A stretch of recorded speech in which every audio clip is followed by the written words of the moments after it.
네, 안녕하세요. 저는 침례신학대학교 김사량선 교수입니다. 반갑습니다. 자, 요즘 코로나 시대를 살면서 많이 우울한 것 같아요. 여러분들은 안 그러시나요? 작년, 올해 걸쳐가지고 상담소가 흥행을 이뤘다고 합니다. 왜 그럴까요? 사람들이 너무 우울해서 상담소를 많이 찾는다라는 거죠. 그러니까 우리들도 우울한데 한참 활동하고 돌아다녀야 할 그러한 청소년들은 얼마나 답답할까 이런 생각을 한번 해보게 됩니다. 사실 여러분들이 지금 주일학교 교사로서 이제 사역자로서 섬기고 있는데요.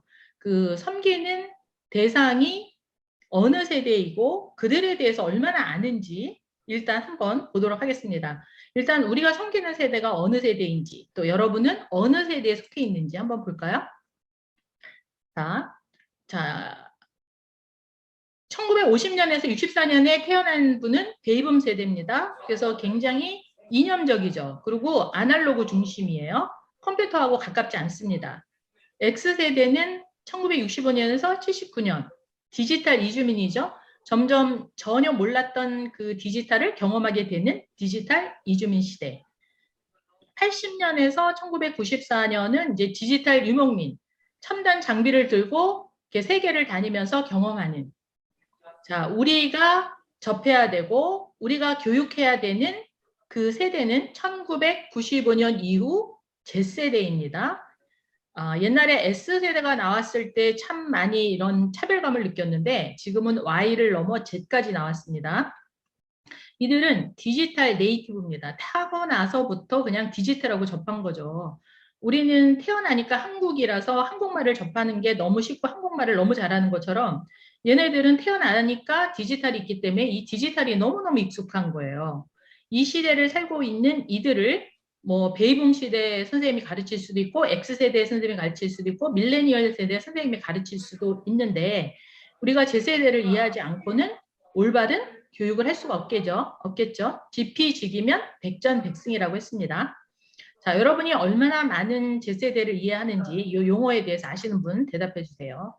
머선 129, 갑동알, 군싹, 억텐, 파테. 자, 여기 혹시 아는 거 있으면 누구 한 분? 하나라도 아는 거 있으면 손들어서 말씀해 주시겠어요? 음소거 크고.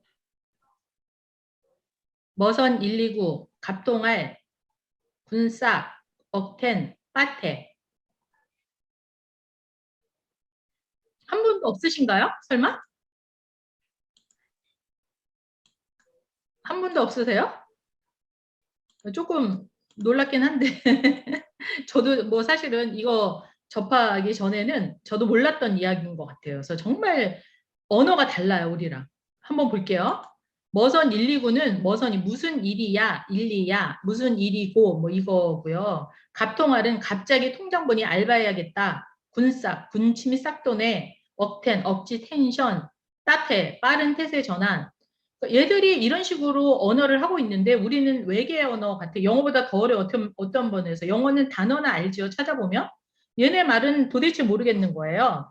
그래서 얘네들을 이해하려면 정말 얘네 세대의 특징이 뭔지, 얘네 세대의 문화가 뭔지를 먼저 이해를 해야지 여러분이 그것에 맞게 접근할 수 있다고 봅니다. 그래서 이 제세대의 특징을 먼저 볼게요. 이들은 이제 경제관념이 우리하고 좀 다른데 이 제세대의 부모는 X세대죠.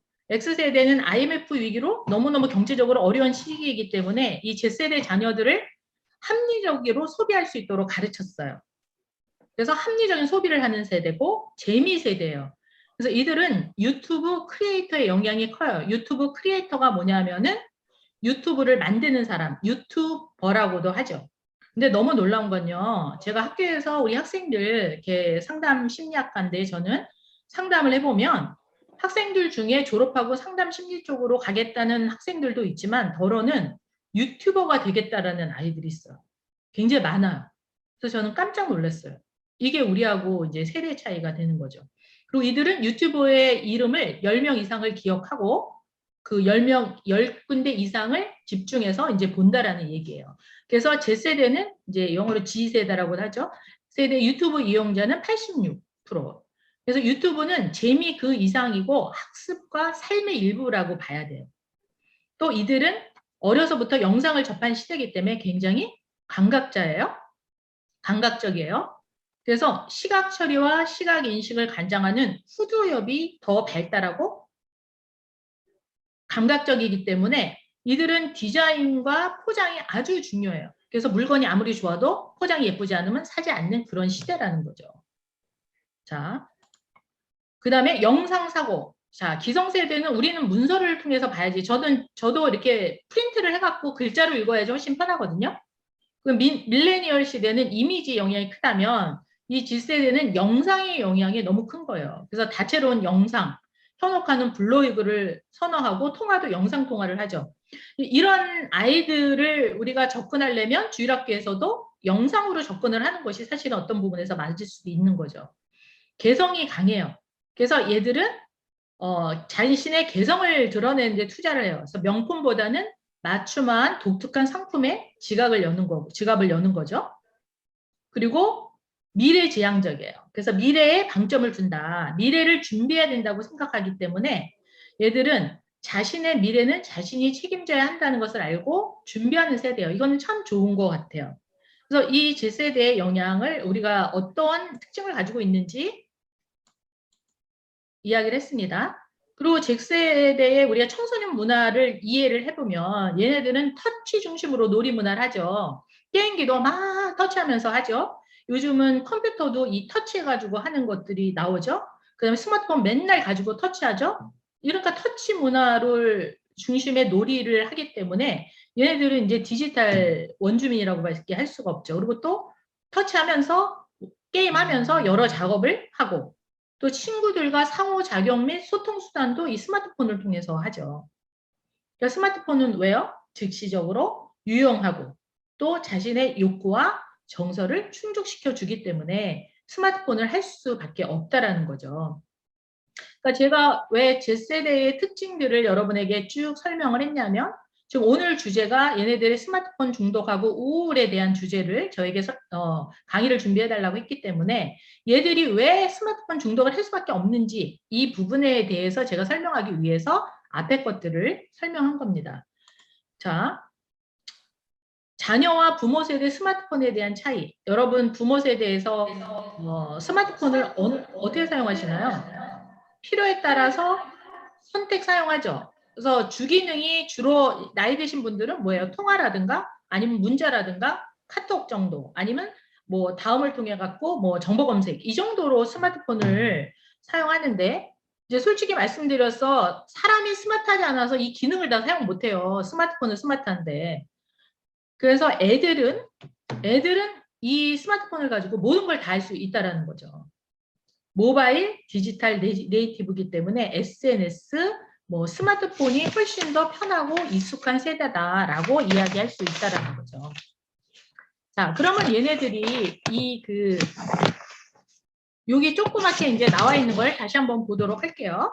여기 보면은 Z세대 특징 다시 한번 볼게요. 얘네들은 1990년대에서 2000년대 출생한 아이들이고 국내에 몇 명의 646만 명이 있고 성인이 336만 명이에요. 이들은 태어날 때부터 디지털 세대였고 제품 구매 등 의사결정에 적극 참여했어요. 그리고 문서 대신 동영상으로 지식을 배웠던 시대고요. 또 이모지라는 것은 뭐 하트 모양이라든가 뭐 이런 표현을 나타내는 그런 거죠. 이모티콘하고 조금 다른데 뭐 비슷하게 사용하셔도 됩니다. 그리고 또 짧은 동영상으로 소통하는 그런 시대고 일상생활의 모든 것을 촬영을 해요. 그러니까 요즘 무서워요. 잘못하면 애들이 다 촬영을 하기 때문에 그 학교폭력이니 뭐 선생님이 애 때리고 이런 건 뭐 꼼짝없이 잡히고 성추행 이런 것도 잡히는 시대잖아요. 그냥 촬영을 해야 되기 때문에 또 유행에 극도로 민감하고 또 적극적인 교수님, 네. 그 PPT 화면을 Shift F5 눌러 주셔서 화면을 크게 해주시면 안 좋을 것 보여요? 같습니다. 진작 말씀하시지. 네네네. 네, 네, 죄송합니다. 감사합니다. 네, 감사합니다. 됐을까요? 네네. 죄송합니다. 잘 보이시나요? 네, 잘 보입니다. 죄송합니다. 진작 말씀해 주시죠. 혼자 연락에 그냥 막, 혼자 일방적으로 막 했네. 이거는 아닌데, 혼자 하는 거는. 예. 그리고 이들 세대는 무서운 게 뭐냐면요. 적극적인 불매 운동 할 수 있고, 온라인 뭐 서명해가지고 모든 것을 할 수 있는 그러한 세대라고 볼 수 있습니다. 자, 이런 세대의 이 인터넷이라든가 스마트폰 사용이 얼마나 얘네들에게는 필수적이고 할 수밖에 없는 세대인데 우리가 무조건 하지 말라고만 할 수는 없다라는 이야기예요. 자, 그리고 또 코로나 시대에서 가져온 게 뭡니까? 코로나 시대에 우리는 온택트 시대에 살고 있잖아요. 용어들도 우리가 코로나가 시작되면서 새로운 용어들을 참 많이 접하게 됐는데 언택트라는 것은 뭐예요? 넌 컨택트에서 컨택하지 않는다. 그래서 비대면이고 비접촉이다. 그래서 언컨택트라는 이제 용어가 사용이 되었고요. 근데 요즘은 어때요? 온 컨택트예요. 온은 뭐예요? 언 컨택트에다가 온라인을 통해서 소통한다. 온이 이제 붙어져 가지고 온택트 이런 용어가 또 사용이 되고 있습니다. 그래서 아이들은 여행, 학업, 취미활동, 문화생활, 연락, 대화, 학업, 정보, 뭐 이런 내 공간 이런 것들을 다 스마트폰을 사용해서 하고요. 요즘은 대면, 비대면 수업하고 있죠? 학교 생활하고 집에서 방콕 생활하고 있죠? 이러다 보니 어떻게 되고 있습니까? 스마트폰이 일상화될 수밖에 없는 거죠. 그냥 스마트폰이 얘네 삶의 일부라고 이렇게 보시면 됩니다. 자, 그래서 코로나 이후에서 이제 스마트폰을 가사용하는 그러한 일이 이제 생겼어요. 그래서 너무너무 이 스마트폰만 가지고 있다 보니까 어떤 이제 부작용이 나타나면 얘들 중독, 의존 수준이 아니라 일반 아이들에게 나타나는 거예요. 실행하는 행동이 기존의 세대보다 많이 줄어들었고요. 생각하는 힘도 줄어들어 생각할 거 없이 그냥 이렇게 누르기만 하잖아요. 그리고 자기 조절력도 많이 떨어졌고 또 우울이나 정서 문제들이 많이 나오게 됐다라는 거죠. 많이 놀고 뛰어놀고 발산하고 이렇게 해야 되는 그 시기에 앉아서 스마트폰하고 아이들하고 그 속에서만 소통하니까 우울할 수밖에 없죠. 자, 여기서 스마트폰 과의존이라는 이야기를 했는데 옛날에는 스마트폰 중독이라는 용어를 사용했습니다. 그런데 중독 그러면 왠지 치료하지 못할 것 같다라는 그러한 것을 이렇게 박는 거라는 그 생각이 들어서 이제 전문가들이 과의존이라는 용어를 중독이라는 용어 대신 사용했습니다. 그래서 여러분이 스마트폰 과의존과 중독을 같은 용어로 이렇게 생각하셔도 됩니다. 그래서 과의존이라는 표현을 이제 써보고 할게요. 자, 스마트폰 과의존이라는 것은 무엇인가? 여러분 중에도 혹시 있으실지 모르겠어요. 스마트폰을 과다하게 사용하여 스마트폰 사용에 대한 금단과 내성을 지니고 있으며 이로 인해서 일상생활 장애가 유발되는 상태를 이야기하는데요. 자, 여러분들은 스마트폰이 없으면 불안하지 않나요? 저도 조금 스마트폰을 집에다 두고 학교 간 날은 불안해요, 왠지. 스마트폰이 있어야 된다라는 이제 생각을 많이 하고 있어요. 근데 이제 이거를 넘어서서 그 증상에 대한 부분을 자세히 보면요. 내성이 있다. 이거는 뭐냐면 스마트폰 사용 시간이 처음에는 뭐 30분 사용하다가 그다음에 1시간, 2시간 계속해서 30분 갖고는 안 되니까 점점 이제 스마트폰 사용 시간이 늘어나는 거죠. 그리고 더 오랜 시간 스마트폰을 사용하고 보다 자극적인 내용을 보기를 원하는 거죠.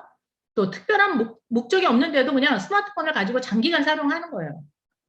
그리고 금단 현상이 나타나요. 스마트폰을 학교에다 두고 오거나 집에다 두고 왔다 이러면 막 불안하고 초조해요. 스마트폰이 없어가지고 누구한테 연락이 올 텐데 막 지금 스마트폰을 사용할 수 없으면 안절부절하고 초대하여 견디기가 어려울 정도예요. 결국은 학교를 다시 돌아간다든가 집으로 가서 스마트폰을 가져올 수밖에 없는.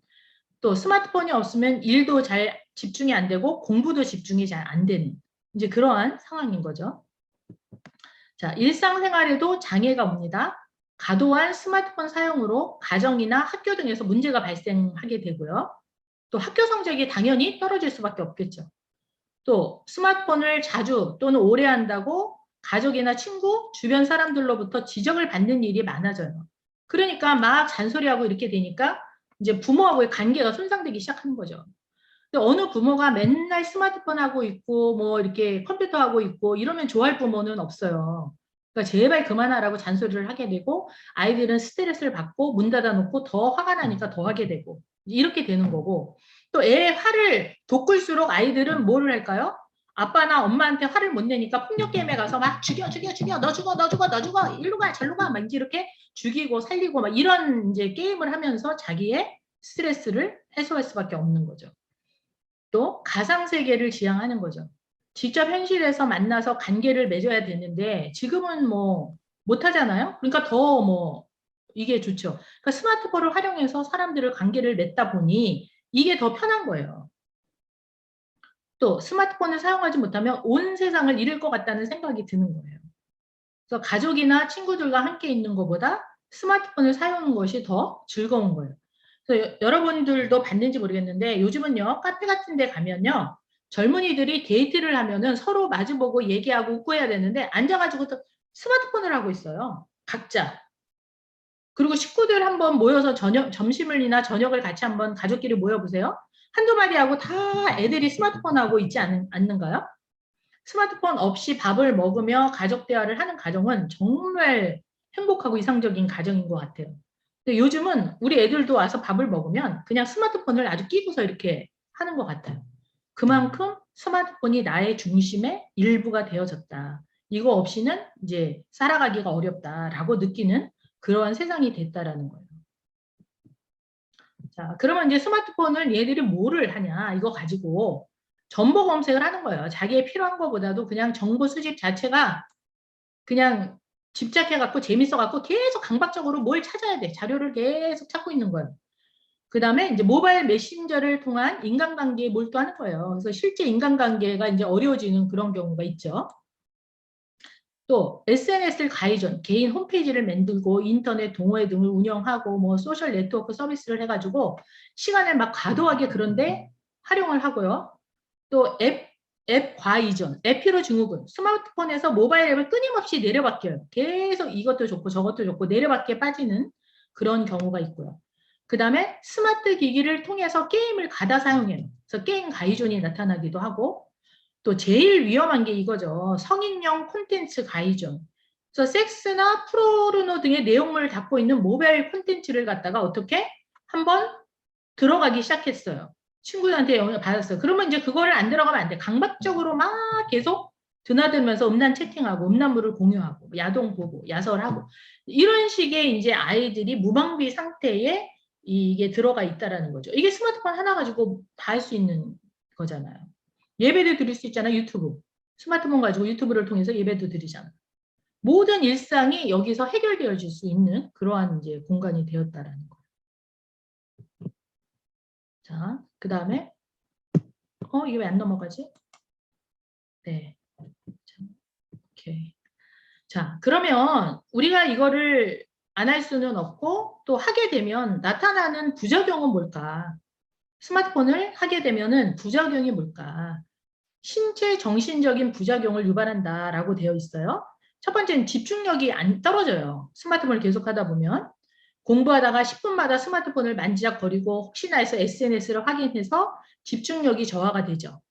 또 실제로 스마트폰 중독인 사람은 이 전두엽의 기능이 떨어진대요. 그래서 감정 조절에까지 문제가 생긴다고 해요. 그래서 스마트폰 중독된 거랑 무슨 그 알코올 중독된 거랑 뇌를 비교해 보니까 거의 비슷하다라고 나올 정도라는 거예요. 그리고 이제 신체로는 어때요? 계속 이것만 하니까 거북목 증후군, 일자목이 되죠. 그러니까 그리고 이제 손목을 계속 이제 사용하다 보니 손목 터널 증후군이 생기고 또 이명 계속해서 이거를 듣다 보니까 이명이 생겨요. 그리고 어깨 통증, 어깨에다 힘을 주고 하니까 또 잠도 잘 안 와. 그리고 뇌세포가 손상이 돼요. 그리고 시력이 저하되고 안구 건조. 그러니까 어린 아이들도 안구 건조증이 생길 수 있다라는 거죠.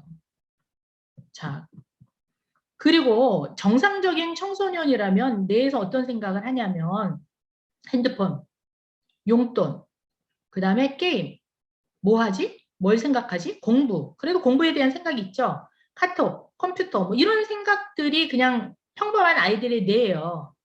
그런데 컴퓨터에 이제 과의존이나 이게 중독된 아이들, 게임이나 스마트폰에 중독된 아이들은 그 방화, 약탈, 폭력, 강도, 살인, 마약, 뭐 이제 이러한 끔찍한 생각들을 하죠. 그렇기 때문에 이런 아이들이 청소년 시기에는 품행 장애, 그래서 비행 청소년이라는 그 낙인을 찍히기가 쉽겠죠.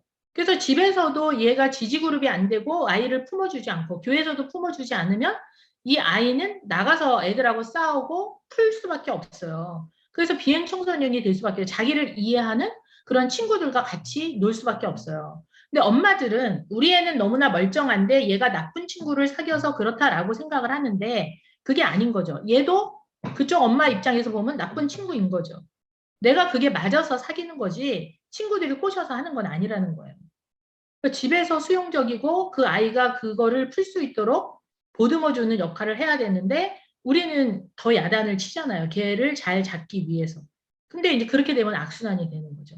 이런 아이들이 심해지면은 그 대학교 이렇게 가서 잘못하다가는 반사에서 인격장애로 변해서 범죄자가 될 수도 있는 그러한 상황이죠. 아니면 분노 조절 장애를 일으켜서 조금 누가 건드리면 화를 내고 분노하고 때리고 이런 증상이 나타날 수 있다는 거죠. 그래서 참 이게 무서운 그러한 부분들이 있어요. 그런데 자, 요거 일단 보고 자, 측정을 한번 해볼까요? 여기서 보면 1부터 10까지 문제에서 전혀 그렇지 않다 1점, 그렇지 않다 2점, 그렇다 3점, 매우 그렇다 4점 이렇게 해가지고 여러분 한번 해보세요. 점수를 한번 여러분 스스로가 매겨보세요. 보이시죠? 네, 한번 매겨보실까요? 점수가 얼마나 나오나?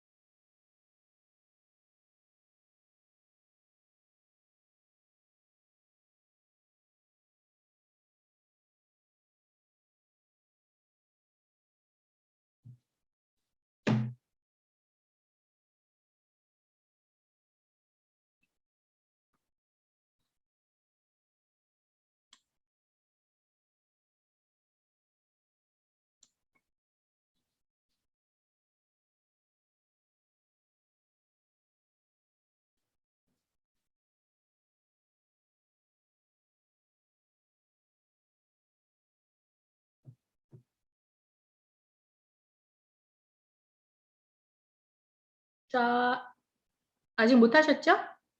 해보셨을까요? 네, 고개 끄덕하셨어요. 저기서 보면 31점 이상이 나오신 분 혹시 계신가요? 이 안에?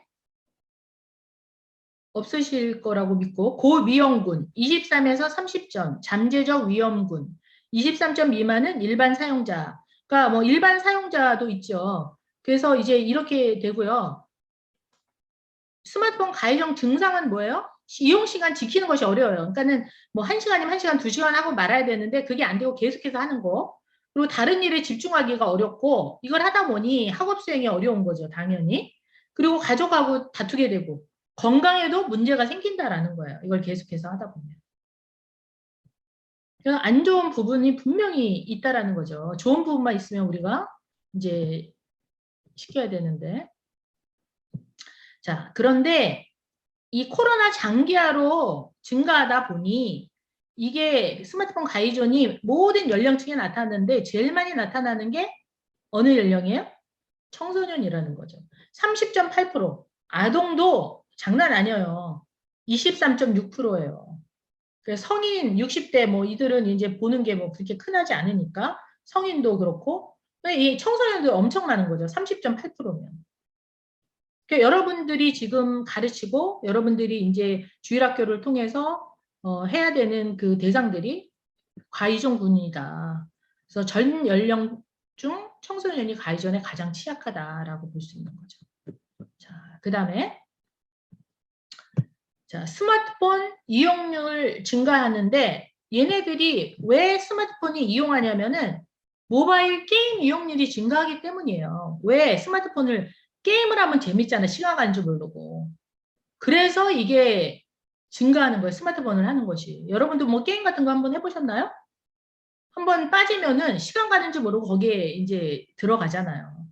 게임 때문에 그렇다라는 거예요. 모바일 게임 이용률이 증가됐기 때문에 저거 된다. 요즘은 게임을 하는 시대가 아니라 보는 시대예요. 보는 시대. 보는 시대에 살고 있는 청소년이에요. 왜? 얘네들은 유튜브를 엄청나게 본다고 했잖아요. 우리는 무슨 정보를 검색하려면 네이버나 다음을 통해서 정보를 검색하잖아요. 얘네들은 유튜브를 통해서 정보를 검색해요. 모든 정보 검색이 유튜브예요. 유튜브를 통해 가지고 모든 거를 영상으로 보는 걸 굉장히 좋아하는데 가장 좋아하는 유튜브 영상 분야가 뭔지 아세요? 게임 방법 및 소개하는 거예요. 어떻게 게임을 하는지 뭐 이런 거. 그 다음에 장난감 놀이 소개 웃긴 영상 뭐 이렇게 쭉 나와요. 자, 세계 게임 동영상 콘텐츠 시장 현황이 어떤지 아세요? 시장 규모가 4조 9,542억 원. 이 게임만 하는데 시청자 수는 6억 6,500만 명. 얼마나 많은 사람들이 하겠어요. 이게 2017년 기준이니까 지금 이제 코로나 시대를 넘어서 이거보다 훨씬 많겠죠. 왜 게임 영상 콘텐츠를 보냐? 관심 있는 게임 정보를 얻으려고. 그러니까 게임에 아주 몰두해 있다라는 거예요. 또 재미있어서 하고 있는 게임 정보 얻기 위해서, 새로운 게임 전략 얻기 위해서, 다른 사람 전문가 의견 듣기 위해서, 뛰어난 게임 이용자를 배우기 위해서, 다른 이용자가 실시간 채팅하기 위해서. 정말 놀랍다라는 거죠. 이 정도로 얘네들이 게임 문화에 살고 있다라고 보시면 됩니다. 자, 메타버스 게임의 시대요. 지금 우리가 살고 있는 시대는 현실과 가상의 경계가 사라졌어요. 메타버스가 뭐의 약자죠? 메타, 가상과 현실, 유니버스. 이게 두 개가 합해서 메타와 벌스가 된 거죠. 그러니까 자, 얼마나 여러분 아세요? 여기 메타버스에 대해서 아시는 분들 있으신가요? 잘 모르시죠? 네, 물론 아시는 분도 이 중에는 있을 거라고 생각합니다. 그런데 이 메타버스라는 것은 가상 공간 세계예요. 여기 그림을 보세요. 여기에 나 대신 내 아바타를 여기 아바타가 가서 노는 거예요. 이 제페토라는 것은 네이버에서 만든 메타버스 이제 공간인데 여기에 놀이 공간이 있어요. 그러면 나의 아바타가 이 놀이 공간에 나 대신 가서 노는 거예요. 그리고 이 그 메타버스라는 이 공간 안에 그 제페토는 반포 한강 공원을 여기다가 세워놨대요. 그러면 반포 한강 공원에 가서 편의점에 가서 내가 뭐 라면을 사가지고 와서 끓여 먹고 나 대신 나의 아바타가 돌아다니면서 그것을 할 수 있는 공간이에요. 친구들도 사귀고 친구도 만나고. 너무 놀라운 건 뭔지 아세요? 메타버스 구찌 가게의 메타버스에 구찌 그 백이 완판이 됐다라는 거예요. 그러니까 내가 명품을 실제적으로 사서 비싸서 들진 못하니까 요 메타버스 상에 가서 그 구찌백을 구입하는 거예요. 현찰로 구입하든가 이렇게 해가지고 그거를 갖다가 내 아바타가 들게 하는 거예요. 내 아바타에 옷도 입혀요. 그래서 크리스찬 디올은 메이크업을 팔고 구찌는 가방을 판대요. 이런 식으로. 그러니까 앞으로 메타버스 시대가 되면은 모든 상품전들이 이 아바타에게 판매를 시작해서 모든 뭐 나이키도 이미 들어와 있지만 모든 것들이 들어가가지고 판매를 한다라는 거예요. 더 놀라운 건 또 뭔지 아세요? 미국에는 이미 메타버스 교회를 신설해서 교회를 설치해가지고 거기 나의 아바타들이 들어가서 예배를 드리는 거예요. 참 놀라운 세대에 살고 있습니다. 우리가 상상도 못하던 세대에 살고 있어요. 아날로그 시대에 살고 있던 사람들은 참 이게 너무나 신천지죠. 알지도 못하죠. 이런 세계가 있는지. 그러니까 아이들이 밖에서는 인정을 못 받고 내가 못하지만 여기 아바타를 통해서 내가 자유롭게 내가 뭘 해도 누가 못하니까 내가 가고 싶은 곳 가고 뭐 파리도 가고 또 BTS가 여기서 가상 공간에서 저것도 해요. 노래도 하고 공연도 하면은 그거 가서 보고 옷도 사서 입히고 얼마나 놀라운 일들이 있는지 몰라요. 여기에 이 메타버스 공간에. 그래서 이 메타버스 뭘 만들려면 코딩을 해서 집어넣기 때문에 요즘 코딩이 뜨고 있는 거잖아요.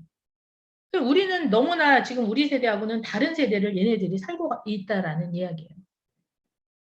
그래서 이 메타버스 안에서는 정치, 사회, 경제, 문화의 다양한 측면에서 현실과 비현실 모두 공존할 수 있는 생활형 게임 가상 세계를 의미한다라고 보는 거죠.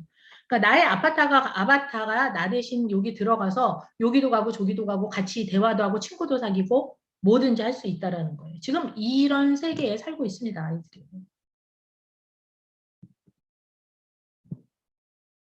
자, 그래서 왜 애들이 게임을 즐길까요?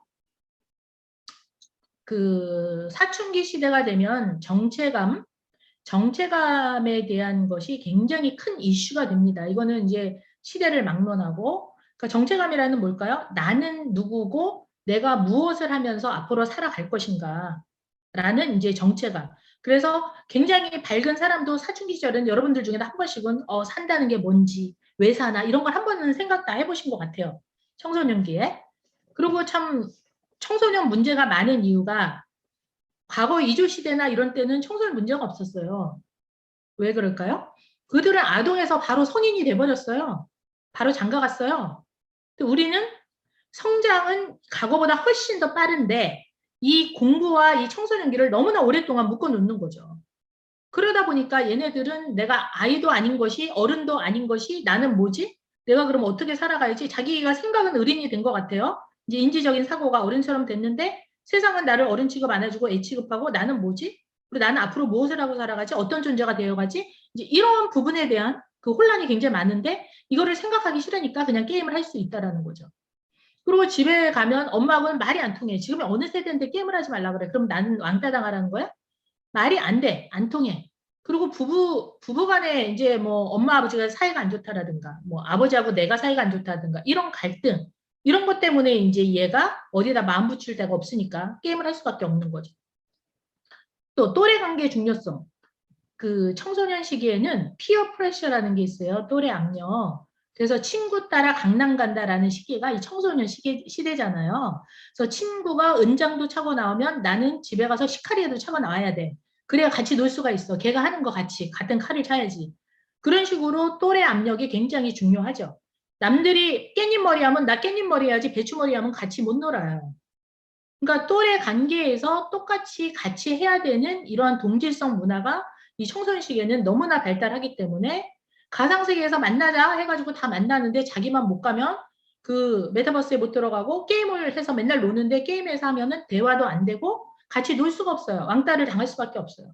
그렇기 때문에 아이들이 어느 정도는 거기에 들어가서 할 수밖에 없는 그러한 현실이 됐다라는 거죠.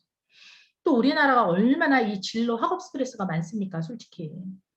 참 불쌍해요, 우리 학생들. 그러니까 이제 그 스트레스를 유일하게 해소할 수 있는 게 뭐 나가서 운동을 하겠어요, 축구를 차겠어요. 우리 때는 나가서 놀고 친구들하고 같이 막 스트레스 풀고 했는데 요즘은 그런 문화가 없잖아요.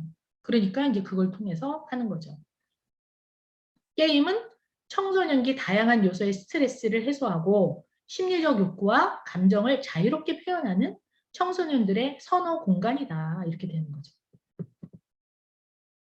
자, 왜 게임을 하냐라고 이제 이유들을 물어봤더니 1위가 스트레스 해소, 시간을 때우기 위해서 뭐 자랑하려고 재미있어서 심심해서 진로 꿈 관심 있어서 습관적이라서 아이템 레벨업을 하기 위해서 친구 권유로 짜증나서 화나서 이모티콘이 재미있어서 소외 불안이 될까봐 관심 받고 싶어서 내 마음 표현하고 싶어서 혼자 있을 때 무엇을 할지 몰라서 뭐 여러 가지 이유가 있는데 스트레스 해소하고 시간을 때우기 위해서 이 스트레스 해소에 이제 들어가는 것은 이제 뭐 부부 간에 부모가 이제 갈등이 많다라든가 그 부모 자녀 간 갈등이 있다든가 친구 관계가 잘 안 되라든가 학업이 안 되라든가 뭐 여러 가지가 이제 포함이 되겠죠. 이 스트레스에서는 그런 것들을 해소하기 위해서 아이들이 이제 게임을 한다라고 볼 수 있는 거죠. 자, 그러면 게임이나 이런 우리가 이 스마트폰을 사용하는 게 나쁜 기능만 있을까요? 그렇지는 않죠. 좋은 순기능도 있고 역기능도 있습니다. 그럼 순기능이 뭐가 있을까요? 여가 활동으로 게임을 하는 것은 괜찮아요. 어느 정도 내가 조절할 수 있으면서 한두 게임 하고 끝난다면 뭐 그거는 오케이죠. 또 친구들과 상호작용을 하고 놀이문화 속에 들어가서 어느 정도 노는 거 오케이예요. 우리가 세상과 단절하면서 살 수는 없어요. 크리스천이라고 해서. 그죠? 건전하게 아이들하고 놀이문화를 하고 여가 활동으로 게임하는 거는 오케이죠. 또 이거를 함으로써 지금 이 디지털 시대의 ICT 기술의 경험과 그런 걸 습득할 수 있어요. 메타버스 시대에서 다 만나고 가상공간 세계를 하는데 나는 뭔 말인지도 모르고 우리는 몰라도 돼요. 우리 시대는 그거 몰라도 대화가 되는 세대니까. 얘네에서는 다 그런 대화를 하는데 모르고 이렇게 소외되고 이러면 안 되는 거죠. 그러니까 그런 부분에서 이제 계속해서 이제 자꾸 개발이 되는 그런 세대니까 그런 것을 함으로 인해서 그런 걸 습득할 수 있기 때문에 순기능의 역할을 한다라고 볼 수 있죠. 그럼 역기능은 가의적 가능성을 높이죠. 그냥 적당히만 하면 누가 뭐라고 하냐고요. 그런데 얘들이 그냥 이걸 하다가 중독이 되니까 문제잖아요. 그러니까 이런 게 문제고 또 폭력성, 사익성, 선정성에 노출되잖아요. 왜 게임이 그렇게 폭력적이냐고요. 그냥 머리를 날리고 우리 이제 아들이 초등학교 다닐 때 그때만 해도 이제 이 정도 시대는 아닌데 게임을 하고 죽여 죽여 죽여 죽여 막 이러면서 도대체 뭘 죽이려나 그러고 이렇게 딱 가서 보니까 게임을 하면서 뭐 애들 머리를 날리고 뭐 너무나 아주 무서운 게임을 하는 거예요. 그래가지고는 이제 저희 남편하고 걔하고 이제 저기 뭐야 그 해가지고 그 게임을 갖다가 이제 딱 할 수 있는 게임만 정해주고 시간을 정해주고 그렇게 했던 기억이 나요. 그러니까 우리 아들이 그런 게임을 할 거라고는 1도 상상을 못했는데 너무 깜짝 놀란 거예요. 그런 게. 그리고 애들이 어쩜 그렇게 폭력적인 게임이니. 이렇게 애들이 본대로 하잖아요. 본대로 나가서. 그렇기 때문에 그거가 이제 위험이 될 때는 부모가 그거는 컨트롤을 해줘야 돼요. 게임을 해도 좋지만 이 폭력성이거나 선정성이거나 이런 건 안 된다. 니네가 있으면 그 당시에는 마음이라는 프로그램이 있어서 이제 그거를 깔고 시간을 제한하고 이랬는데 지금은 애들이 그것도 풀고 놀 거예요 아마. 우리보다 훨씬 발달해가지고. 어쨌든 이제 그런 부분은 우리가 이제 조금 주의를 해야 되겠죠. 그리고 충동적인 지출과 소비. 아까 얘기했잖아요. 그 내 아바타에다가 옷을 입히잖아요. 옷도 입히고 명품백도 들게 하고 뭐 먹게도 하고 뭐 어디 구경 다니고 이제 이런 것들을 하잖아요. 그리고 게임하면서 레벨업 하기 위해서 이제 게임 뭐 아이템들 사고 막 이러면서 아이들이 이제 소비를 가소비를 하게 되기 때문에 이런 것들이 문제가 될 수 있다라는 거죠. 그래서 우리가 그 게임을 안 시킬 수는 없다. 애들에게. 그러니까 게임을 하되 건강하게 게임을 할 수 있도록 지도를 해줘야 된다. 이 원칙을 지켜서. 그래서 어떠한 그런 게임에 맞는 그 지도를 할 수 있느냐. 나이에 맞는 게임을 이용하게 해야 되죠. 자기 나이에 맞지 않는 게임이 아니라 나이에 맞는 게임을 이용할 수 있도록 그렇게 하고 또 게임을 하니라고 자기가 할 일을 미루거나 이러지 않도록 너가 오늘 해야 될 과제가 있거나 또 온라인으로 네가 수업을 들어야 되면 네가 온라인으로 수업 듣고 네가 할 과제를 하고 나머지 시간에 네가 게임을 하되 그것도 1시간 정도는 할 수 있다. 뭐 이렇게 정해주는 것이 필요한 것 같아요. 그런데 1시간만 해야 돼라고 정의를 했다면 저 같으면은 그렇게 할 것 같아요. 그래 1시간 게임을 할 수 있는데 만약에 언제 네가 하고 싶으니 네가 게임하는 시간은 네가 스스로 정해. 그러면 제가 언제 하겠어요? 그럼 그 시간에 네가 해. 그 1시간만 해. 이렇게 해서 걔가 스스로 지가 딱 선택해서 그 선택한 것에 책임을 질 수 있도록 걔한테 자율권을 부여하는 것은 굉장히 중요하다고 생각하고요. 게임 이용에 대해서 부모님과 약속을 지켜야 되죠. 그리고 가족과 함께 내가 하고 있는 게임이 뭔지를 얘기를 하는 게 중요해요. 얘가 하고 있는 게임을 알아야 되죠. 좋은 게임인지 나쁜 게임인지 선정성인지 폭력성인지. 그래서 오케이 너 게임해도 되는데 네가 무슨 게임을 하고 있는지 알려줘. 이 정도. 그리고 네가 시간을 정했잖아. 그러니까 정해진 시간에만 게임을 해야 돼. 그러니까 자기 스스로 조절할 수 있는 능력을 키워주면 되는 거죠. 그리고 그 사이버상에 들어가면 너 아바타가 너야. 나 대신에 들어간 걔가 나거든요. 그러니까 거기서도 예의는 지켜야 돼. 뭐 욕을 하고 돌아다니거나 뭐 이런 식으로 하지 말고 예의를 지켜. 그리고 게임은 그냥 게임이야. 절대 따라하는 게 아니다.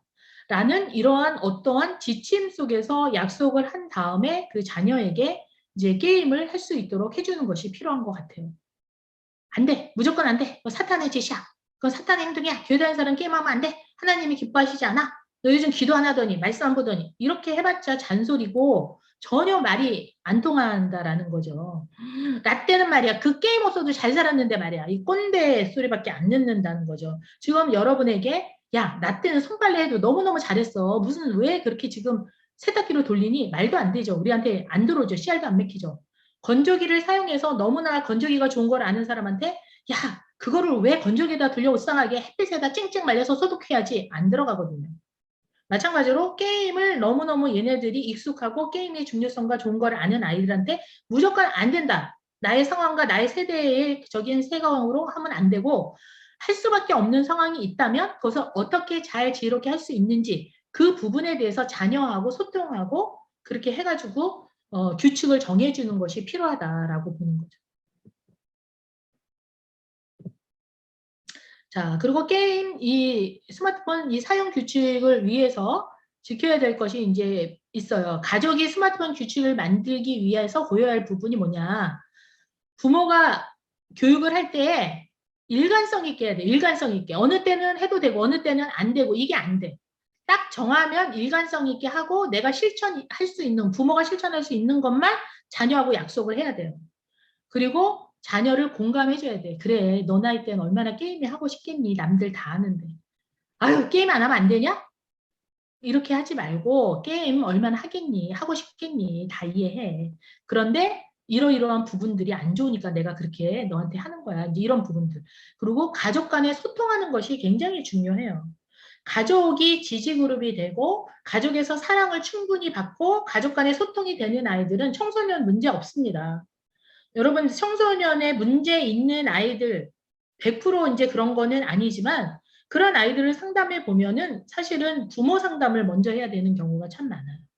자녀를 치료하면 뭐합니까? 집에 가면 부모가 또 애들을 망쳐놓는데 그 부모가 불화해서 자녀들을 불안하게 한다라든가 부모가 터무니없는 그 속박감과 통제력을 가지고 자녀를 윽박지른다든가 그냥 공부하면은 공부 안 하면 세상에 쓰레기처럼 취급을 한다라든가 이러한 이제 뭐 교회를 안 가면 사탄의 자식이 된다든가 이러한 사고를 가지고 아이를 너무나 억제이면 그 아이가 이제 스트레스를 너무너무 많이 받기 때문에 잘못 탈선할 수밖에 없다라는 이야기죠.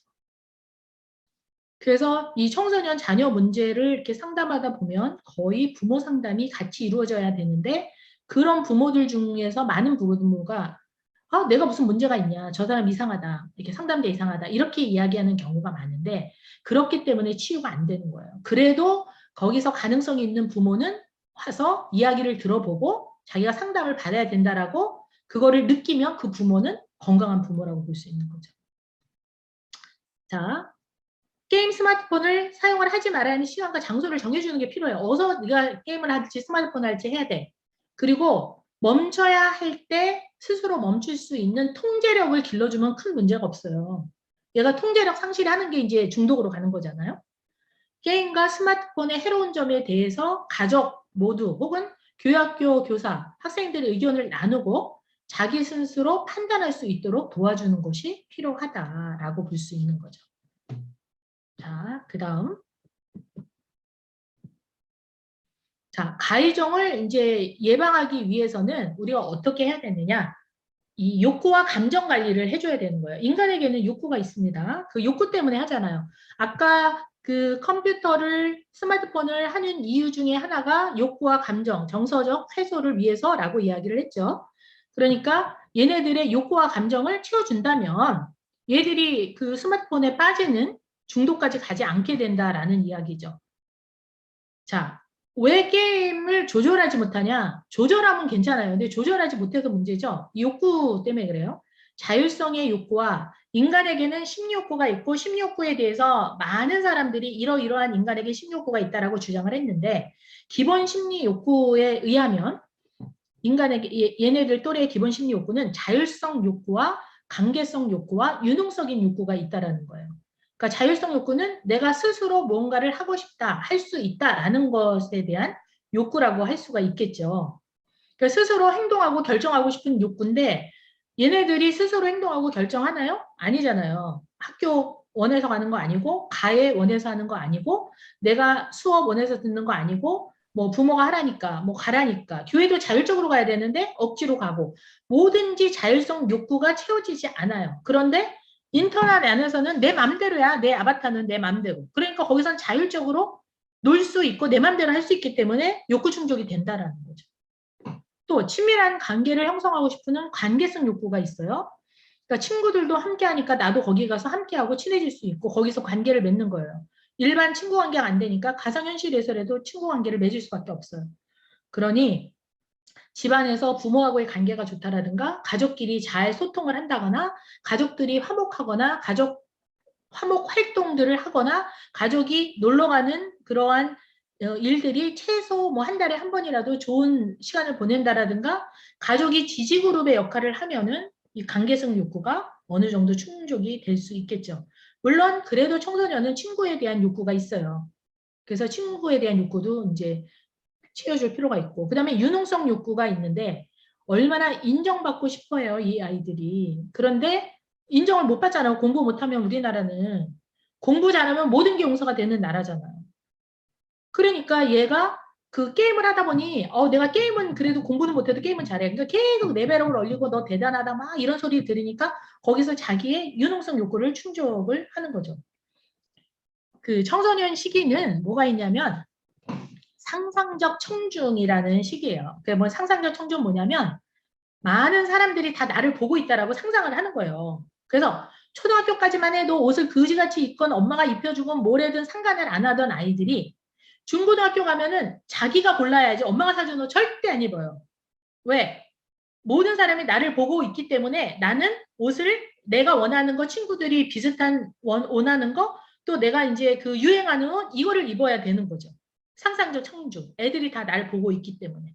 그래서 아이들이 그 또래 압력에 못 이겨서 깻잎머리는 깻잎머리, 배치머리는 배치머리, 자기한테 어울리지 않는 얼굴 푼 애도 그냥 깻잎머리 갖다 붙이고 이렇게 될 수밖에 없는 거라는 거죠.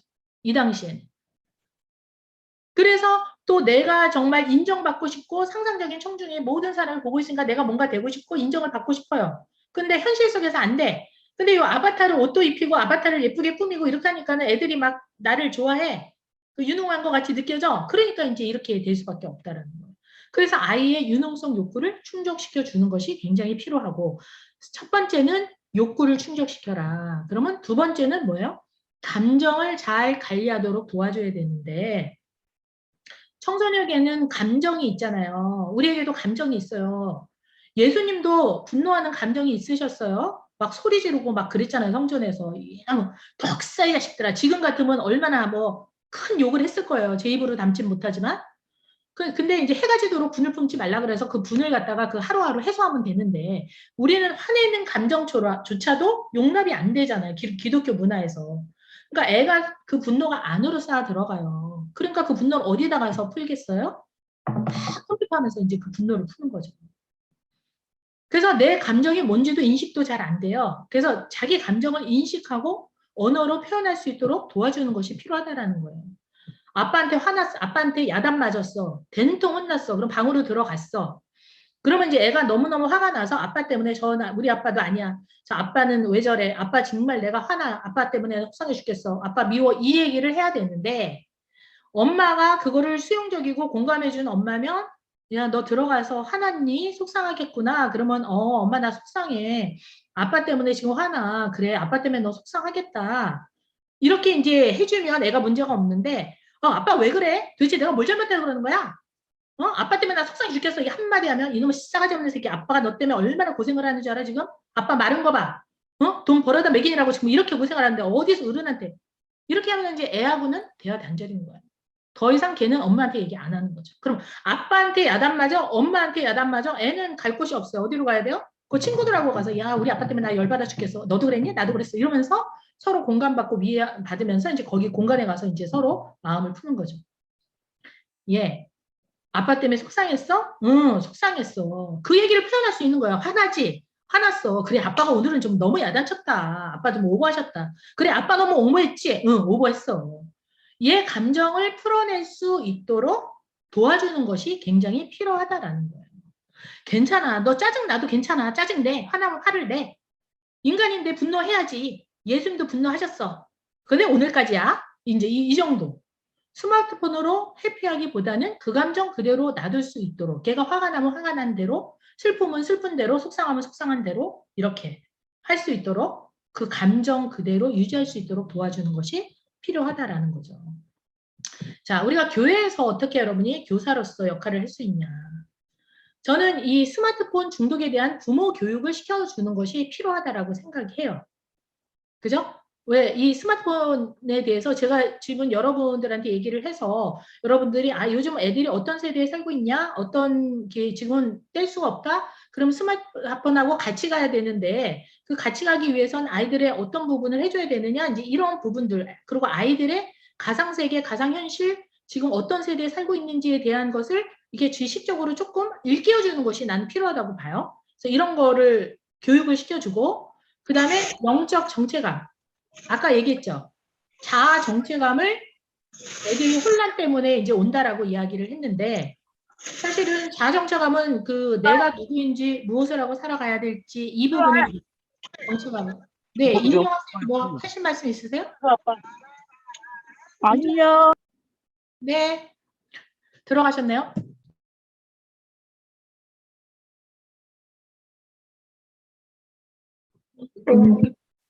음소거 되셨어요. 저 음소가 됐어요? 안 들리세요? 아니죠? 자, 왜 하나님이 너를 구원했고 너가 구원받은 자로서 네가 어떻게 살아가야 될지에 대해서 영적인 정체감을 살아줘야 되죠. 하나님이 너에게 구원하신 목적이 뭔지, 네가 이 세상을 살아가야 되는 하나님의 영광을 위해서 살아가야 되는 거잖아요. 그럼 하나님의 영광을 위해서 내가 직업을 가져야 되고 공부를 가져야 된다라는 그런 영적 정체감이 분명한 아이들은 공부를 하지 말라고 해도 하는데, 그런 정체감 없이 안 들리나요, 혹시? 뭐지? 제 말이 안 들리나요? 들립니다. 들립니다. 들리죠? 네. 지금 얼굴들이 다 없어져갖고 내 말이 안 들려서 얼굴이 없어졌나 지금 깜짝 놀랐네. 네. 영적 정체감, 목적이 이끄는 삶이 굉장히 중요한 것 같아요. 우리가 왜 살아가는지, 살아가는 목적이 뭔지 이거를 통해서 아이들을 읽혀도 좋고, 여러분이 그 부분의 중요한 부분을 그 설명을 해서, 사실 카이스트에 간 아이들이 자살률이 너무나 많아요. 그래서 걔네들이 목적이 이끄는 삶 책 한 권만 읽었어도 죽지 않았을 거다라고 우리 목사님은 아쉬워하는 그러한 것을 이야기한 것을 들은 적이 있는데, 자아 정체감 혼란을 어떻게 해결하느냐? 영적 정체감을 심어주면 아이들이 왜 공부해야 되는지 안 가르쳐줘도 하나님의 영광을 위해서 내가 공부를 해야 되겠다고 마음을 먹게 해주라는 얘기죠. 하라고 하는 게 아니라 자율적으로. 그리고 있는 그대로를 존중해줘요. 너가 공부를 잘해서가 아니라 너는 예수님 자리라는 존중. 그냥 그 아이 존재 자체를 칭찬해주고 인정을 해줘야 되는 거예요. 하나님이 걔를 하나님의 형상으로 만들었고 하나님이 걔에게 우리가 가지지 않은 그 한 가지 이상은 분명히 주셨거든요. 걔의 잠재력을 발견해서 걔가 그것을 통해 가지고 인생을 살아갈 수 있도록 걔를 있는 그대로 존중해주고 예수님 자리로서의 대접을 해주고 수용해 줄 때에 그 아이는 유능성을 발휘할 수 있고 인정을 받았기 때문에 어디 가서 인정을 찾으려고 하지 않죠. 하나님이 보시는 나는 너무나 훌륭하기 때문에. 어려서부터 인정을 받지 못하고 비교당하고 산 아이들이기 때문에 계속해서 인정을 추구하는 거죠. 그것이 하나님 안에서 해결될 수 있도록 해줘야 되는 거죠. 교회를 오고 싶도록 하게 해야 돼요. 교회를 오고 싶도록 해야 돼요. 그래, 자율적으로. 그래서 저희 이제 교회 부서들 중에 어떤 한 부서는 이 코로나 시대에 아이들이 대면 신청하는 인구들이 많이 늘어가고 애들이 교회를 더 오고 싶어 하는 거예요. 그리고 부흥을 엄청 했어요. 그 왜 그런가라고 물어봤더니 그 전도사는 아이들과 소통을 한다라는 거예요. 소통. 그래서 처음으로 그 부서를 맡았을 때 아이들에게 설문조사를 했다라는 거예요. 그래서 어떠한 설문조사를 했니? 그리고 이제 제가 물어봤는데 네, 물어봤더니 너희들이 원하는 프로그램이 뭐니? 그 다음에 성공적으로 궁금한 것이 무엇인지, 그 다음에 네가 부서에게 바라는 게 뭔지, 전도사에게 바라는 게 뭔지, 이런 것들을 이제 질문을 해가지고 아이들한테 그 의견을 물어봤다라는 거죠. 그래서 아이들이 찬양이 많이 했으면 좋겠어요. 뭐 이제 이렇게 해가지고 찬양을 더 늘리고 그 설교 시간을 좀 줄이고, 설교도 이 아이들은 영상이나 컨텐츠 등을 좋아하니까 그 영상 같은 것을 그 설교에 넣어서 애들에게 핵심 설교만 갖다가 딱 찍고, 그 다음에 아이에게 맞는 방식으로 그 설교 시스템도 고치고, 그 다음에 주일학교 그 후에 모임도 아이들이 원하는 프로그램식으로 했다라는 거예요. 그랬더니 아이가 아이를 데리고 온다라는 거예요. 아이가 아이를 너무 좋아서, 자기네가 하는 게 너무너무 좋아서. 협동 게임도 하고 공동체 회복을 위해서 협동 게임도 하고, 게임이 그냥 노는 것이 아니라 왜 이 게임을 해야 되는지, 이 게임에 대한 목적이 이루어졌는지, 이 목적을 분명히 세우고 결과를 체크하는 아이의 중심적인 소통, 아이에 맞는 예배, 아이 중심의 그 주일 성경학교, 이렇게 하다 보니까 아이들이 너무너무 좋아서 부흥이 되고 점점 온다라는 거예요. 그러니 여러분들도 교회를 오고 싶도록 해야지. 왜 교회 안 나와서 교회 꼭 와야지. 교회 가야지. 뭐 이런 식으로 강제적으로 하는 것보다 아이들이 자율성으로 올 수 있도록 욕구를 채워줄 때에 정말 교회 가는 것이 즐거워서 가게 할 때에 그 문제들이 많이 해결될 수 있다라는 거죠. 그리고 교사를 통해서 예수 그리스도의 사랑을 느끼게 되면 관계성인 욕구가 채워지죠. 예수 그리스도의 사랑을 느끼면서 자기가 사랑받는 존재라는 걸 느낄 수 있게 하는 거죠. 그래서 이 전도사는 아이들을 사랑으로 품어주고 돌봄이 필요한 아이들은 주중에 따로 만나서 그 아이들을 이야기를 들어주고 그 입장에서 공감해주고 이렇게 하니까 경청해주고 하니까 그런 욕구들이 해결이 되면서 더 부응할 수밖에 없다라는 거죠. 그래서 여러분들도 이제 그런 교회 안에서 이러한 일들이 일어났으면 좋겠습니다. 5분 정도 쉬었다 할까요? 자, 최소 집중 시간은 제가 보기에 사실은 50분이거든요. 그래서 50분 지나가면은 몸은 출석인데 마음은 결석입니다. 그래서 5분만 제가 쉬도록 할게요. 시간이 뭐 우울증은 그렇게 길지 않기 때문에 5분 쉬고 해도 될 것 같아요. 그래서 지금 3시 26분인데 3시 31분에 다시 시작하도록 하겠습니다. 화장실 갔다 오시고 물 드시고 오세요.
자, 짧게 하셨죠? 다시 들어오실까요? 제가 이제 우울해서 분위기를 바꿔보려고 제 배경화면을 하와이로 깔았습니다. 우울하지 않도록.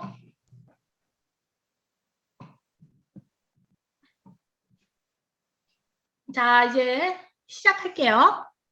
뭐 시간 칼같이 끝내드리겠습니다. 청소년 우울증. 자, 게임 중독을 해서 아이들이 우울하기도 하고요. 우울하기 때문에 사실은 게임 중독에 빠지기도 합니다.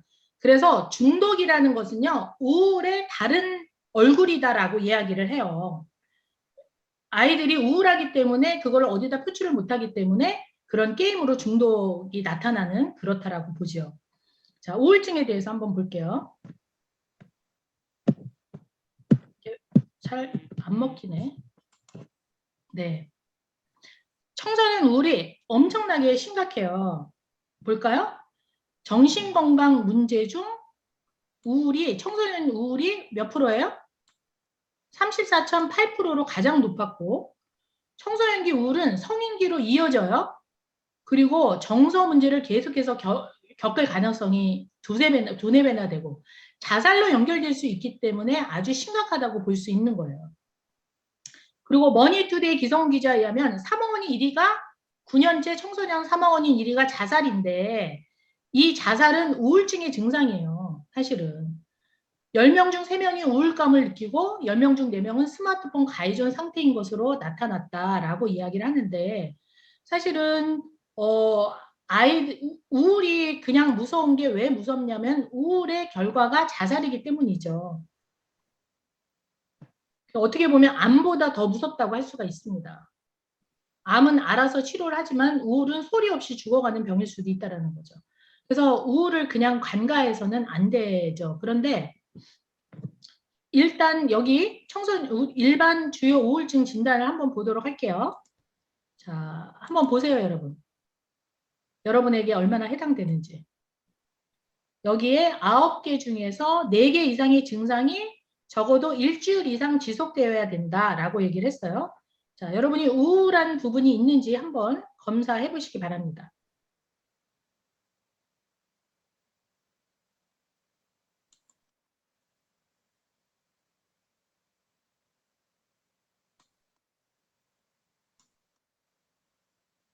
교수님 화면 공유가 안 되고 있어요. 정말요? 아, 왜 했는데 안 돼? 화면 공유 중으로 나오는데 나는? 되는데요? 네? 되는데요?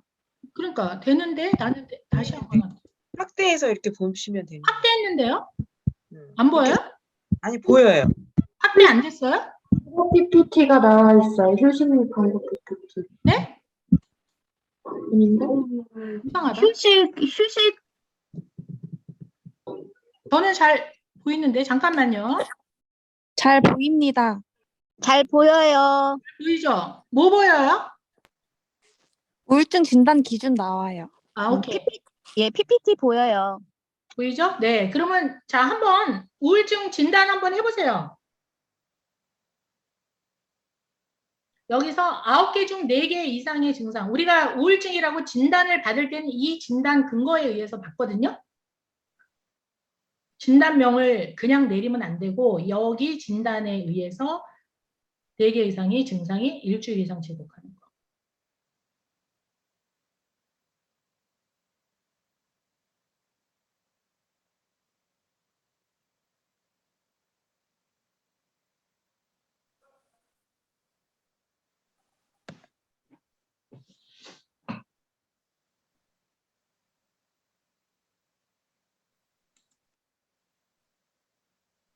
어때요? 자, 90점 만점으로 생각하셔요. 여러분이 4개 이상 있다면 저기 병원에 좀 가보시는 게 좋을 것 같습니다. 정확한 진단 위해서. 그런데 청소년 우울은요, 그 앞에 나온 우울 증상으로 나타나면 금방 알 텐데 얘네들은 그렇게 나타나질 않아요. 가면을 쓰고 나타나요. 어떻게 가면을 쓰고 나타나냐면 주로 나타나는 게 남자애들 반항, 짜증, 분노, 신경질, 난폭한 행동. 그래서 아이들이 요즘 저기 사춘기라서 저러나 보다라고 생각을 해요. 반항을 하고 하니까. 아니면 중2병이야 라고 이야기를 했는데 그게 중2병인지 애가 우울한 건지를 반드시 분별을 해야 된다는 거죠. 그리고 아침 저녁으로 기분 변화가 심하고 갑자기 애가 초등학교 때 안 그랬는데 소리를 지르거나 막 이해할 수 없는 과민 반응을 하거나 식사량이 줄거나 잠을 못 자거나 일상생활을 그렇게 좋아하던 애가 일상생활에 흥미가 없어지고 친구에 대한 흥미도 감소되거나 여학생들인 경우는 두통, 복통, 뭐 생리불순 뭐 이렇게 나타나는 경우도 있어요. 그래서 신체 증상을 호소해서 병원에 가봤는데 신체 증상이 아무것도 원인이 없어. 그러니까 우울해서 이제 이런 걸로 나타날 수 있다라는 거죠.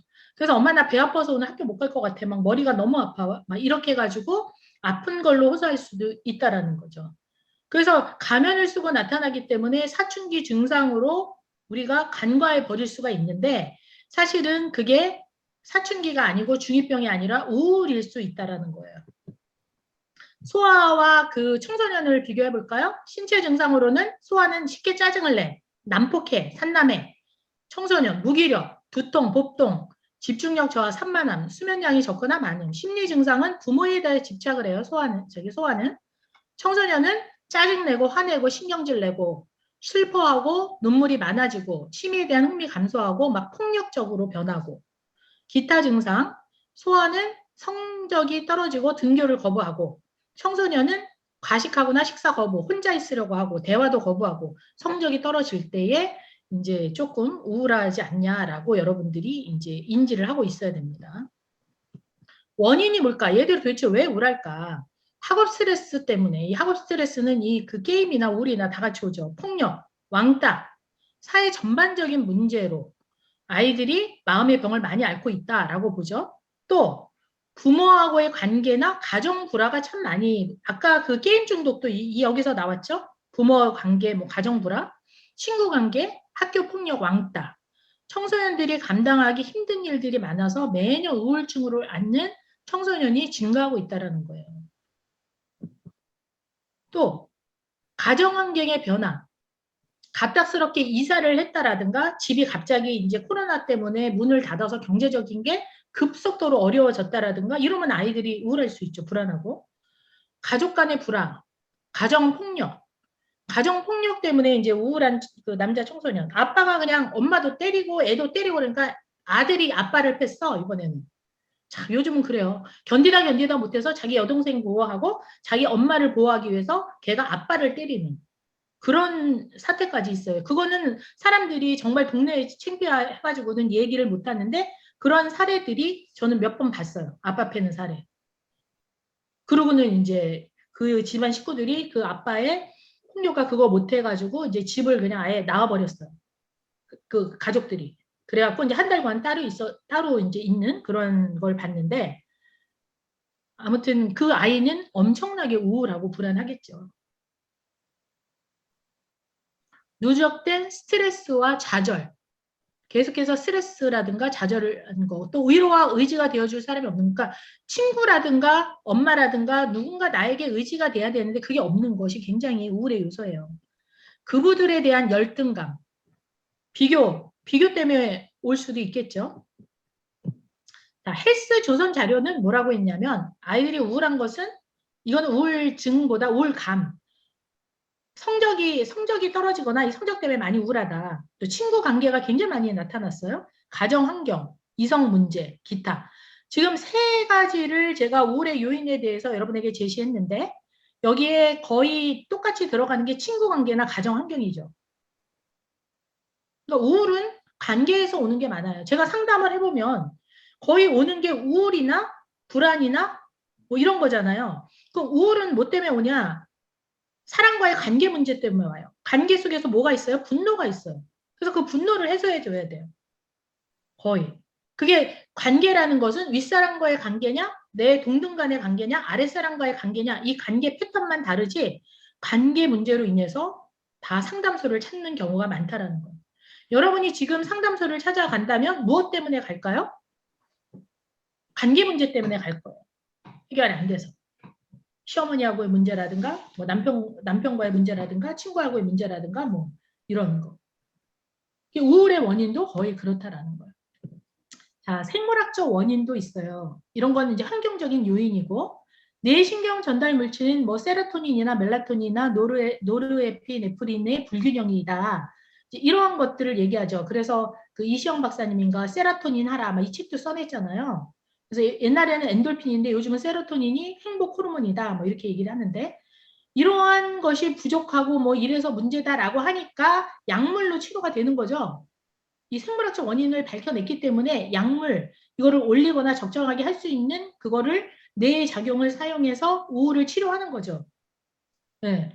또 스트레스 호르몬인 코티졸이 전두엽 기능을 저하시켜서 그렇다. 뭐 이런 것이 있고요. 그다음에 유전, 가족력이 있다. 근데 이거는 100% 유전이라고 볼 수는 없지만 가족에 우울한 사람이 있으면 뭐 모델 그걸 보고서 우울해질 수도 있겠죠. 근데 이제 정신분열, 조현병은 가족력이 굉장히 커요. 근데 우울은 꼭 가족력이라고 볼 수는 없지만 가족 중에 우울한 사람을 보다 보면 이제 자기도 우울한 것을 학습해서 우울할 수도 있겠죠. 생물학적 원인이 있기 때문에 우리가 약물 치료가 가능하다라고 보시면 돼요. 자, 그럼 우울한 거 가지고는 어떻게 되냐? 내가 우울하면은 게임 중독을 하게 되죠. 게임을 하게 되고 청소년 비행이 되고 약물 남용해요. 우리나라는 아직까지 마약이 남용되진 않지만 미국은 애들이 마약까지 먹기 때문에 더 위험해요. 그 우울의 끝은 자살이에요. 심혈관 질환도 와요. 이제 여기는 청소년 우울을 주로 얘기했는데 만약에 성인 우울이라면은 자녀도 우울할 수도 있어요. 또 우울하면은 집단 따돌림, 왕따를 당해요. 집중력의 장애를 일으키니까 학업이 부진하게 돼요. 이게 이제 우울에 미치는 영향이라고 볼 수 있습니다. 자, 그 다음에 그럼 우울증을 어떻게 치료를 해야 될까요? 우울증에 대한 거. 여러분들 그 우울에 대한 이야기를 했어요, 제가. 그러면 반드시 치료를 해줘야 돼. 약물 치료는 정신과 의사가 해요. 우울은 항우울제, 아까 그 뇌기능의 역할이 있기 때문에 치료가 가능해요. 그런데 바로 효능이 나타나는 게 아니라 3, 4주 지나야지 이제 3, 4주 이렇게 가면서 점점 증상이 호전돼요. 그런데 일주일 먹고서는 효과가 없다고 안 먹어버리면 안 되는 거고 또 3, 4주 동안 해가지고 뭐 좋아져. 아주 좋아져. 그러면은 이제 약을 끊어도 된다라고 생각하고 끊어버리고 이러면은 이제 재발이 된다라는 거예요. 최진실이 교회 다녔고 최진실도 정신과 치료를 받았는데 왜 자살을 했냐고요. 이은주라는 그 탤런트도 그렇고 똑같아요.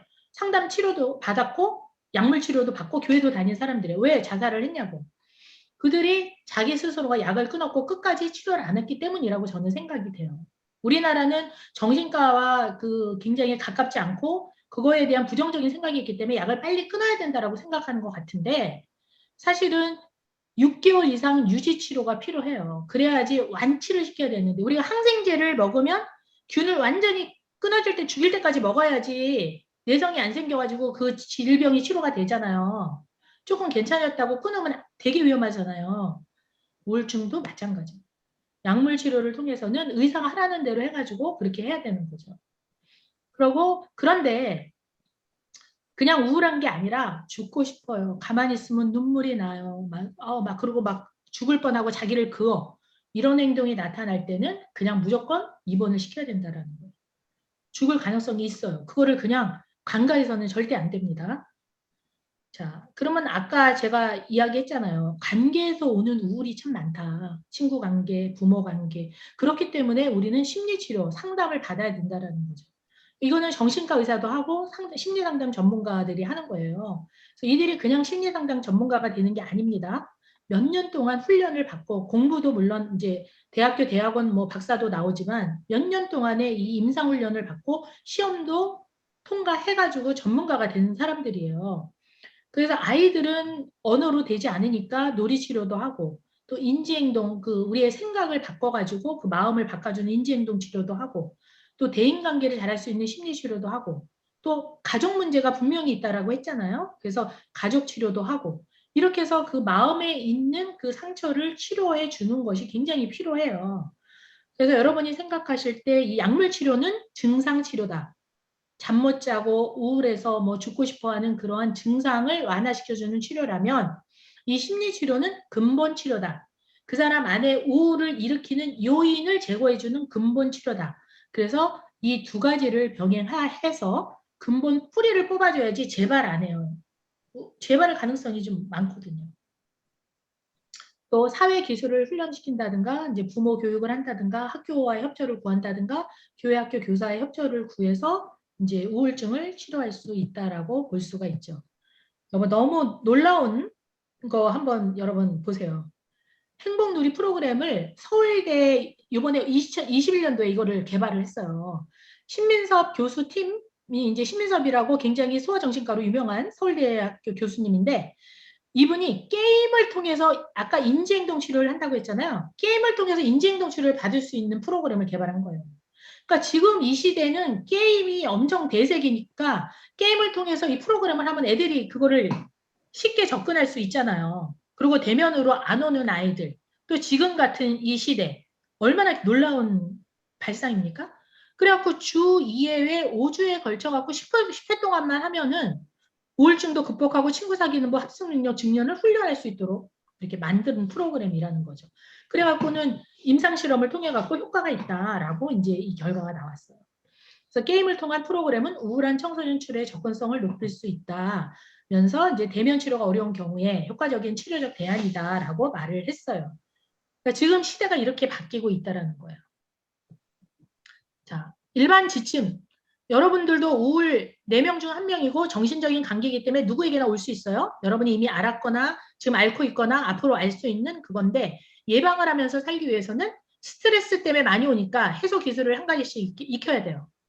옛날에 그 김중식 그 목사님, 그 별세 신앙을 했던 목사님, 정확하게 이름 생각, 김중식 목사님 맞나 모르겠는데 그분 옛날 부흥회에 그 제가 들었던 말 중에 한 가지 아주 기억에 아직도 남는 게 있어요.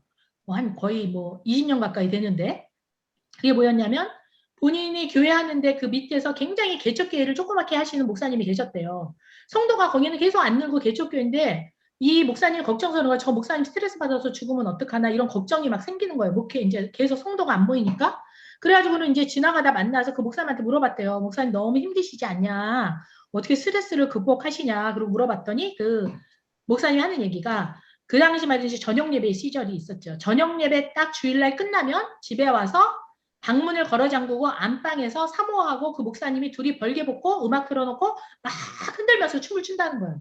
그러면 막 그 받았던 스트레스가 다 완전히 날아가가지고 또 새로운 기분을 줘가지고 또 그렇게 목회를 한다. 그러니까 이제 뭐가 된지 모르지만 자기만의 스트레스 해소 기술을 한 가지씩은 최소한 익혀야 된다라는 거죠. 규칙적인 운동으로 해서 생활균형을 유지해라. 휴식을 취해라. 능력 이상 일을 시도하지 마라. 융통성을 배우라. 현실에 충성하고 감사하라. 이제 이런 게 일반적인 지침이라고 볼 수 있고 우리가 일반적으로 여러분들이 이제 어떻게 도와줄 수 있냐 이거를 이제 보는 거예요. 이해, 인내, 공과 격려. 우울한 사람들 야 이렇게 정신력이 약해서 어떻게 기도해. 말씀 안 봐서 그래. 너 예배 안 와서 그래. 이렇게 하지 말라는 거예요. 그래 너 얼마나 우울하겠니? 너 정말 억울하겠다. 속상하겠다. 그럴만하지. 이 사람 세계에서를 인정하는 거야. 이 사람이 느끼는 그대로. 내가 우리 아들이 서울대를 못 가고 연대를 가서 지금 죽을 만큼 우울해. 그러면 우리 입장에서는 뭐라고 생각해요? 아이고 행복에 초치는 소리 하고 있네. 연대나 가면 좋겠다. 라고 생각할 수 있는데 그게 아니라는 거예요. 이 사람이 연대를 가서 우리 아들이 우울하다. 그러면 얼마나 우울하냐라고 우리는 인정을 해주고 공감을 해줘야 된다는 거예요. 그 사람이 느끼는 감정에 우리는 공감을 하는 거지 내가 판단한 감정에 공감을 하는 게 아니다라는 거예요.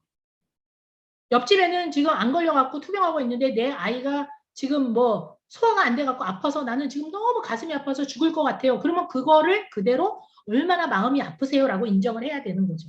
아유 집사님 저 집사님 아들은 지금 암투병 하는데 그건 아무것도 아니잖아. 죽고 사는 문제 아니면 괜찮아. 이게 아니라는 거예요.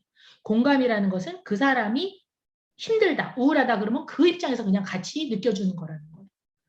그리고 자녀라든가 모든 그 사람을 대화에 참석시키고 이 주의 깊게 경청을 해라. 그리고 자살에 대해서 말하면 무시하지 말고 반드시 의사에게 알리라는 거예요. 데려가야 돼요. 무조건 자살에 얘기하면. 산책, 야외, 영화 등의 활동을 함께 해주는 것이 필요해요. 그리고 정확한 진단과 치료를 받도록 도와줘야 돼요. 실제적인 도움을 주기 위해서는 병에 대한 정보를 알고 있어야 되죠. 우울증 증상. 근데 사람들이 우울하니 그러고 물어보면 절대 대답하는 사람이 없습니다. 여러분이 질문할 수 있는 게 이거예요. 요즘 잘 주무세요? 잠에 대해서는 잘 얘기하거든요. 요즘 잠이 잘 안 와요. 그래요? 얼마 동안 되셨어요? 지금 잠 못 잔 지 한 2달쯤 된 것 같아요. 그러시구나. 굉장히 막 무기력감도 느끼시죠? 그래요. 막 아무것도 하고 싶지 않으세요? 그랬더니 아무것도 하고 싶지 않고 뭐 집 앞에 콕 들어박혀. 이렇게 해서 한 가지씩 접촉할 수 있어야 돼요. 그렇게 해가지고 이 사람이 조금 위험하겠다라고 생각을 하면 실제적인 이제 도움을 줄 수 있어야 되는 거고, 취미, 운동, 교회, 문화활동에 참여할 것을 권유하고요. 게으르다거나 깨병을 한다고 비난하지 마세요. 그리고 이제 실질적으로 여러분이 그 감정을 치유하게 도와줄 수 있는 것 중에 한 가지가 분노 일지를 쓰게 하는 거예요.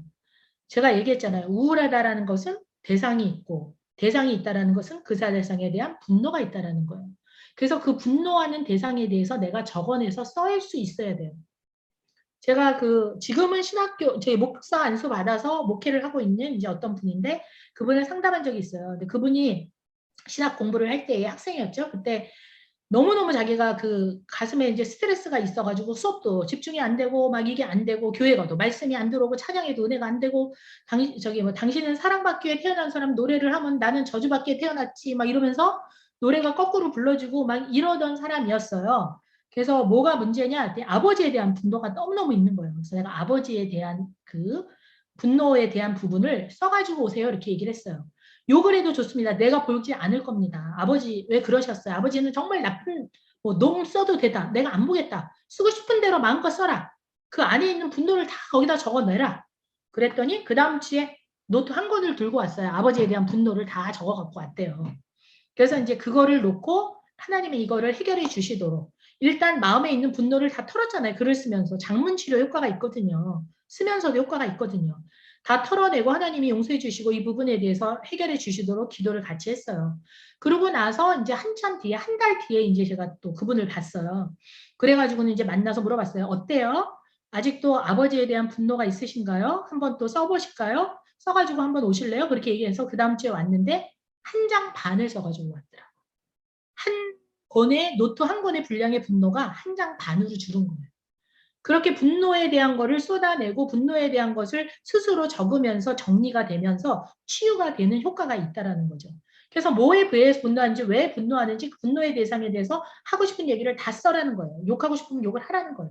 한번 쏟아내야지 치유가 되는 거지. 골무면 짜고 나서 소독약 부르고 발라야지 치유가 되는 거지. 골문 데다가 데일밴드만 예쁜 거 붙였다고 치유가 되는 거 아니라는 거예요. 그래서 짜서 내라는 거예요. 그러고 나서 감사 일지를 적게 하라. 여러분 아세요? 그 우울한 사람들 입에서는 절대 감사가 나오지 않습니다. 그래서 그 사람 입에서 감사가 나오면 우울증이 치료됐다라고 보시면 될 정도입니다. 우울한 사람 감사가 나오지 않아요. 오프라 윈프리라고 여러분이 그 유명한 그 있죠. 미국의 앵커먼. 그 사람이 우울한 거는 말도 못하게 우울했잖아요. 근데 그 사람이 우울을 극복한 게 뭐죠? 감사일기를 썼기 때문이에요.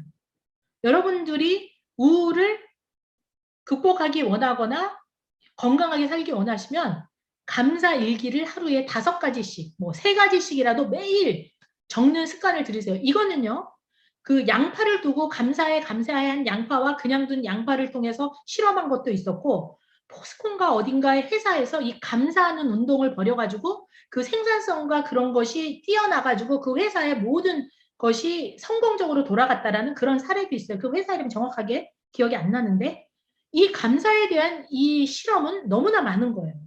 그리고 하나님께서 왜 우리에게 이게 너희를 향한 하나님의 뜻이라고 했겠어요?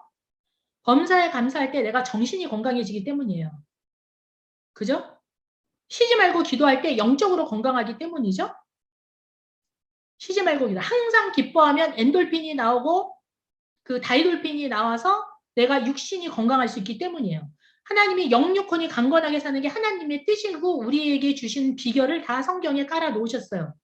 그래서 우울하지 않고 건강한 정신이 건강하게 살려면 감사일지 아니면 감사 표현. 날마다 하나님 감사합니다. 감사해요. 내가 살아있는 것도 감사해요. 걸어다니는 것도 감사해요. 내가 오늘도 눈을 뜬 것도 감사해요. 오늘 교회 가게 해주신 거 감사해요. 직장 가게 하신 거 감사해요. 아이들이 살아서 감사해요. 이런 감사라는 습관을 들인다면 여러분이 우울로부터 많은 예방이 되고 감사하면 나오는 엔돌핀으로 인해서 육신적인 건강에도 영향을 주고 영육혼이 다 연결이 되어 있잖아요. 영적인 것까지 영향이 줘서 정말 건강하게 살 수 있기 때문에 하나님께서 우리에게 하나님의 뜻이니다라고 주신 귀한 말씀인 거죠. 그래서 여러분의 삶 속에서 이것을 실행할 때 영육혼이 강건한 역사가 일어나게 되실 줄로 믿습니다. 시간이 다 돼서 질문을 받을까요? 기도하고 마칠까요? 질문 꼭 하실 분 있으면 한번 하실까요?